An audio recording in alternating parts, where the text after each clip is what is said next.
જીવનનો સૌથી કઠિન સમય આવી રહ્યો છે.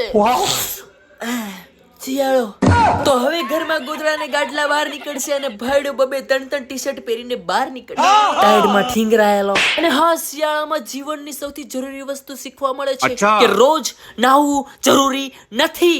હા, કેમ કે માણસ શરીરથી મેલો હોય તો ચાલશે, મનથી ચોખ્ખો હોવો જોઈએ, મનથી.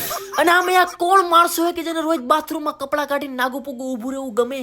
અડધી કલાક તો ડોયલ હામું જે રાખે માથે ડબલું નાખવું કે નહીં, અને એક ડબલું માથે નાખ્યા પછી એમ થાય કે પ્રભુ પ્રાણ લેવા આવી રહ્યા.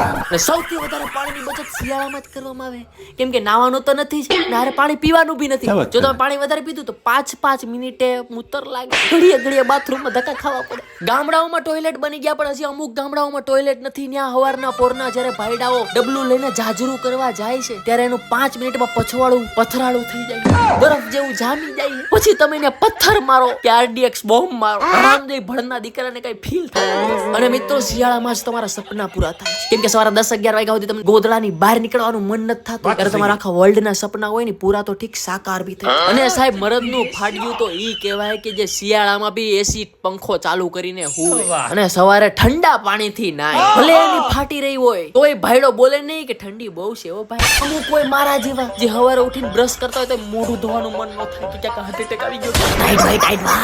અને આમ હે ને આપણા ભેગું કોઈ ખૂતું હોય, જો ગેસ છોડે તો આપણને નહીં ગમે, વાસ મારે. પણ શિયાળામાં કોઈ ગેસ છોડે વાસ સહન કરી લેવું, પણ મજા બી આવે, ગોદડું ગરમ તો થાય. અને તમે જોઈજો શિયાળામાં બધા હે ને એટીટ્યુડ માં આવી જાય, હવા આવી જાય એની અંદર, ખિસ્સામાં હાથ નાખીને એટીટ્યુડ માં ફરતા હોય, પણ એટીટ્યુડ નથી ભાઈ, ટાઈટ બહુ હોય. અને આપણા મિત્રોને ત્યારે આપણા પર બહુ પ્રેમ ઉભરાય. ઈ ભળો આખું વર આપણને ગાડી હાંકવા હું ટચ કરવા નો દેતો કે નહીં હો ભાઈ, મારી ગાડી માંગતો નહીં. શિયાળામાં સામેથી કે ભાઈ ગાડી તું અકાલજો, તું મારો ભાઈ જેવો ને, તારી માં હગી નથી થતી ટાઈટ વા એટલે તું મને આપસ હળકાયા. અને છોકરીઓ શિયાળામાં બહુ ખર્ચો કરે, મોઇશ્ચરાઇઝર લે, લિપ બામ લે, વેસેલીન લે, અને પછી ટ્રેન બસ રિક્ષા ગમે ને લગાડ્યા જ રાખે છે, મોઢે લગાડીને.